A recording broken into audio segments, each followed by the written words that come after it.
Hey, y'all, welcome back. Now, y'all already know what it is. We're here for a good time, not a long time. So let's jump right into it. If you're new here, my name is Nadia. I am the owner of Click Pop Studio, and we are a colorfully loud creative agency for bold brands. And today, we're going to be going over how to create an intake form, a client intake form.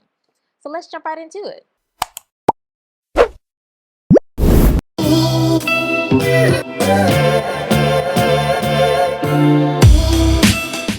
Okay, so today we're going to be working with Calendly. Now, you can also do this with Google Form. They're both free programs, whatever floats your boat. I started off with Calendly, so that's what we're going to talk about today. I may play around with Google and then create one if there's someone out there that wants me to do that. Let me know in the comments below. Okay, so here's my Calendly dashboard, and here are a few calendars that I've created in the past. What you want to do is sign up. Of course, your dashboard, I believe, is going to be blank. It's been a long time since the first time I created one, so I don't really know what your dashboard is going to look like without a calendar, but you should have something in here. If not, all you have to do is go to click this create button at the top and then click a new event. From there, you can choose whichever one you want. I'm always up for a one-on-one instead of a group. All of my introductory calls are usually one-on-one. Sometimes my potential clients will want to conference in one or two people because sometimes people work as a team. So they will have that option within this one-on-one calendar that I'm creating with you. So for a host, it's going to be me, Click Pop Studio. So I'll go ahead and select that.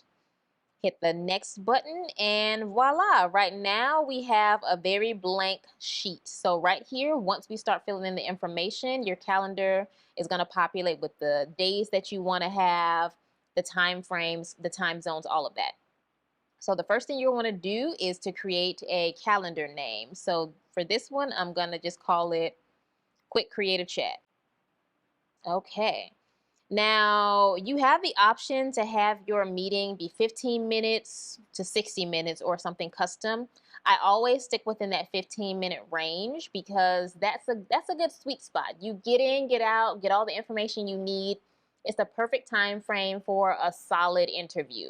Remember, you're not really going over any creative ideas in this conversation. You're just feeling out that person, gaining some understanding of their business, and then sharing what you can do. And in that meeting, you both decide if you both want to move forward with working together. So let's keep it at 15. And these meetings are always a phone call for me. 9 times out of 10, I might not be camera ready for some of these calls. And typically for me, in my business, I don't know about yours, I don't need a Zoom call again for the initial phone call because we're not going over creative. So no one needs to see me. I don't need to see anyone else. This may be different for whatever your business is, but I always go for a phone call. And so during that session, I'm always going to be the one to call my client so that I'm the one keeping up with the schedule. Oftentimes, depending on other clients or potential clients' schedule, they may forget that they even have this meeting scheduled. So I like to be in control of contacting them. Okay, let's continue on to the good part. So here we have a new calendar. Right now it has, based off of my already pre-created schedule times, I'm available from 11:30 a.m. to 4:30. Now, this is a huge time range in one day. You can cut this down to maybe 2 hours a day, 3 hours a day. You can have it to where you're only available Monday, Wednesday, Friday, Tuesday or Thursday, or maybe once a week, depending on, again, what your business is. I like to have a sweet spot of 3 days a week. Sometimes I go in and change it if I need something more custom. If I'm out of town or about to leave town, I may switch it up to where I have one call over the weekend or maybe 2 calls during the week, and that's about it. So it's very easy to customize, and it's great. It's a great tool to have. So for the scheduling, we're going to click on that first. And I typically keep my calendar on a 60 calendar day range. You can change that up to whatever amount of days you want to be available in that calendar. I typically keep it at 60 because I'm never overwhelmed when it comes to meetings. Now, what you really want to pay attention to is the buffer of time. Now, I love to give myself 45 minutes before a meeting and 45 minutes after so that I can, 1, prepare for a meeting, and number 2, just kind of reboot after that meeting. I want to go over everything that was said, make my notes while everything is fresh on my brain. You never want to rush to your next meeting right after your first, because with me, I like to take my time to go over my notes so that when I'm ready to write a thank you email, letting them know it was lovely speaking with you, I want to be able to infuse or incorporate some of the pain points or unique details that was discussed between us in that specific meeting. I never want to give a client a very generic email because there's just no personality to it. I love being personable in my emails, and it just really elevates the whole client experience. So for, again, like I said, 45 minutes, let me go ahead and put that. Now for the minimum notice section, that is also very important. That's something that I did not pay attention to when I first got this, when I first set my calendar up. Now I like to give myself a minimum day notice, and that's to protect my own sanity. So you may want to think about that. To me, 4 hours is too short. I love to be able to plan my days or my weeks ahead of time. And so if I have my calendar set up to where anyone could schedule a meeting with me at any day, at any time, I never really have those days to myself. And I've burned myself in the past quite a few times where I'm not expecting someone to set up a call and then they do. Then I have to run wherever I am to find a nice quiet place to have a professional meeting. And so I definitely suggest you think about how many hours you would need ahead of time notice before someone can actually book with you. Again, a day is the sweet spot for me so that I at least have time to prepare and find the requirements that I need in order to be ready for that particular meeting coming up or those multiple meetings coming up. I never set a daily limit. Again, I'm not bombarded with meetings on a day-to-day basis. So depending on your service, you may want to set a limit depending on how in demand your consultation calls are or your meetings are based on whatever service you provide. Now, time zones are very tricky. I typically like to have the time zone set to where I am. At one point, I tried to accommodate other time zones, and it kind of messed me up because I never knew when to call. And so either way, like, I'm home based. You have to bend to my will. I'm sorry. Maybe y'all know how to work it out, but I need I need things to be the way they are for me so that I can perform the way that I need to perform. So based on whatever time zone my potential clients are in, I will call them within my time zone. So if it's going to be late night for them, then they would have to decide the best time for me to call them. So I'm putting that in their hands instead of me going through the mental gymnastics of figuring out how to best contact the client. Now, start time increments, I usually leave that at 30 just because it was there. I never changed it. So you can play around with that aspect, with that feature. All right, so let's save and close. Okay, so we have our calendar and we have our times set up. So the next section is going to be the booking page option. And this is the most important part of your intake form. These are the actual questions that you'll be asking to gain more knowledge about your potential client. So of course, the form always starts off with asking the client to put in their name and their email address. I like to add another question following up with their phone number because I'm going to be the one contacting them. So they are going to have to add that in there. Now, with each question, you'll get the feature to mark each question as required, meaning they have to answer these questions. I always make all of my questions required on my intake form because, again, I need you to give me these answers in order for you to move to the next level to communicate with me, to discuss what we can do to help you with our services for your project. And then under that will be the answer type. You can have a one-line answer, multiple lines, if it's more of an essay form type of question and you need more detailed answers. You have radio buttons. I have no idea what that means. I've never used it. I can Google it later, but if you need it, there you go. There's also check boxes if you have options for multiple things that your client can select based on what you offer, be it products, services, or price ranges. There's a drop-down menu, again, where you can put in multiple products, services, or price ranges, and then a phone number section as well. So after that phone number question, the next thing that I ask the clients to put down is their website and Instagram. Now, within my field, I do product photography. So I need to be able to see if they have it available. I need to see what their website looks like. I need to get a vision of what their brand looks like as well as their branding. I also need to see how they're posting on social media if they have one developed. Now, oftentimes I work with newer businesses and they have yet to set up any type of website or social media. So if they're in that range, it's just fine. They would let me know further down in the intake form that they're just starting out and they have nothing. So the next question is going to be me asking them to tell me about their business or brand. Now, again, if they're just starting out, their answer is going to be like, oh, we're new. We sell this product. We just need e-com images. Or they'll give me a whole spiel about who they are, how long they've been in business, whatever they want to put.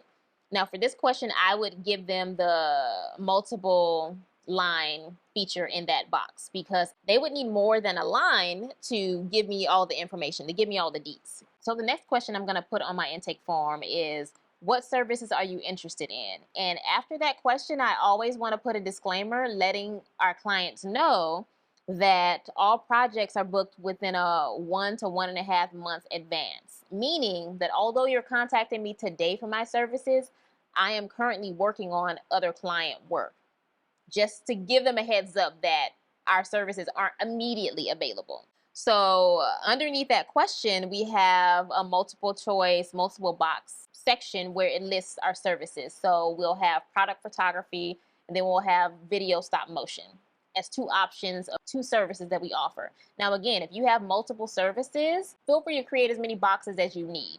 The next two questions after that initial service question is going to be asking how many of each service, product, or item are you looking for? So product photography, if you've selected product photography services, how many images would you like? If you selected video stop motion services, how many videos would you like? This is going to give me a clear answer and clear understanding of what your budget might be and also what this project is starting to look like based on the level of work or labor or design or customization that we may be needing. After we've gotten the information of what our potential client is looking for based off of the service, as well as the amount of images or videos that they're looking to receive, the next question we want to have on our intake form is asking them, what is their planned investment? Now, for this one, we're going to create a drop-down menu, and this one is going to have a range of the price points for each service. So for our product photography, when we range from e-commerce to basic styling to creative styling, then we do stop motion video, live video, all of the different services that we offer, we could do a range between, let's say, $800 to $1,200 for a beginner package. Let's say the next step up is around $1,500 to $3,200, for mid-range. And let's say our premium may start at, let's say, $2,500 to $6,500. So you can have those ranges just to get an idea of what kind of budget your potential client is willing to work with when it comes to what they're actually looking for within your services. Okay, so we're almost done. The next thing that you are going to want to have on your client intake form is asking your client, what is your hard deadline for receiving deliverables? Now, like I mentioned in the earlier question, letting our potential client know that we book 1 to 1.5 months in advance. This question also has a disclaimer, and it says, please note, the average project timeline lasts 4 to 6 weeks.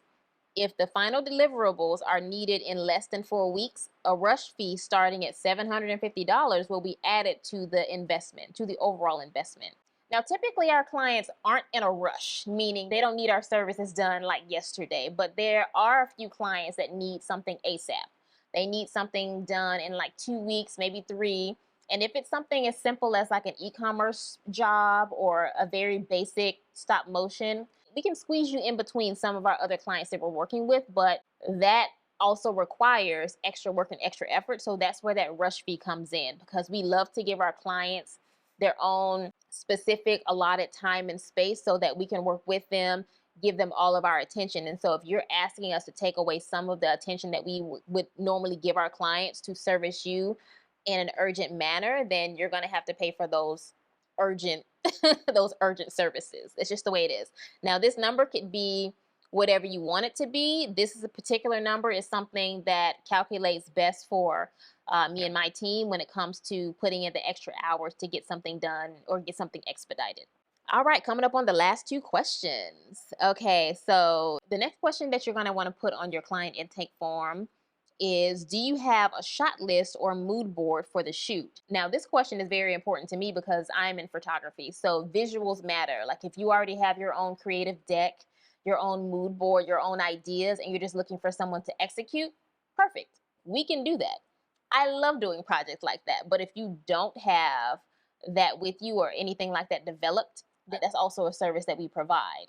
And that's a whole nother ordeal based off of a client assessment that we'll probably go over later, because I've mentioned having a client assessment in a few of my videos prior, but I think I will set aside time to show you how I create those as well when we're really developing the creative direction to create a mood board leading up to a client's creative shoot. Now, the last question that we're going to have on our intake form is me asking the client to please briefly share a little bit about your project.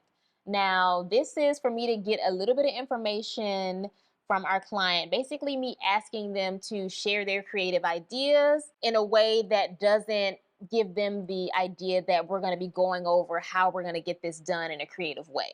I just want to know where you are, what you have on your mind, and then we could share how we may be able to help you with that. So these are the questions that I would suggest you have on your client intake form. Again, I'm in product photography, so these questions are catered more to me. But if you are a pastry chef, a dog walker, a DJ, someone that teaches like private dance classes, like definitely you would just want to cater these questions to what your job entails from A to Z. What is your process from the beginning talking stages to actually executing the job to delivering final deliverables? Whatever that is, whatever that process is, you want to have some essence or semblance of that process in the initial questions that you ask in an introductory way so that you can understand in that first conversation what you can or can't do or what's possible or not possible within what they're asking for. Okay, so we've completed writing out all of our important questions for our intake form. Let's go on down to the confirmation section. I typically leave this where it is, and once whoever is done filling out the intake form, you have the option of having a display Calendly confirmation page, or you can redirect them to an external site. So if you've created a custom web page that says, thank you so much for scheduling your call with us, we'll be in touch soon, you can do that as well. I mean, I would definitely recommend that. I love creating those extra little nuggets that really enhance the client experience. Okay, so let's click save and close. And I do believe we are done creating our new calendar. So once you hit done, it'll take you back to the dashboard and you will see your new calendar. You could share this, you can share the link, you can always go in and customize it. If you click on that link, you can go over to the left at the page and you can click to view the live page. And so when you view it, you can see what your calendar is going to look like. Now, this is the free version, so you will see the Powered by Calendly tag right here, but I don't really care about that. As of right now, I have my calendar up. It says quick creative chat. It's letting people know that it's a 15-minute call, 15-minute phone call. As of right now, you're seeing 2 days available that they can contact me, but if they can scroll to the next month, they'll be able to see all of the days that I'm available to be reached. I forgot to mention that you can copy this link and embed it into your website. Now, we're not going to get too deep into that kind of tech because that's a whole nother video.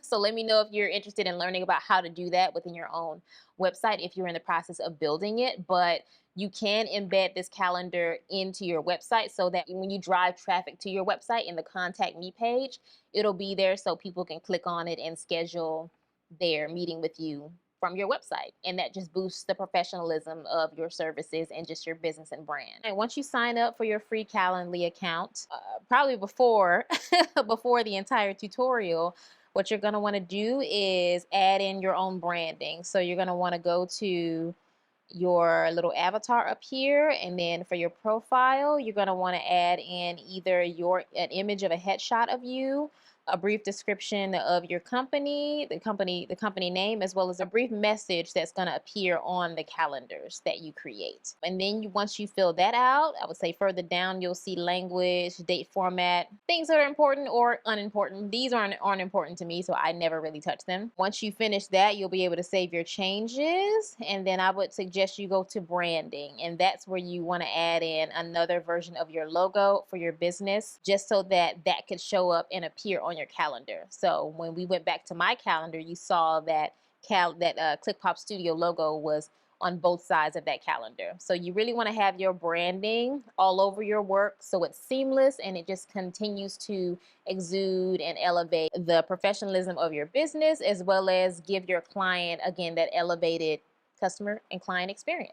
So yeah, guys, that's all. If you have any questions, feel free to leave them in the comments below. If you followed these steps and created your first Calendly calendar scheduler, please let me know. Link that in the comment. I definitely want to check it out. I'll be a part of being some of the traffic being driven to your website. Let me check it out. Let me know. If you like this video, please like this video. Please subscribe. I would love to communicate more with you. You know, we are small, but we are growing. And, you know, we're going to be here for a very long time. So be on the lookout for the next video coming soon. Until then, thanks for watching. Bye.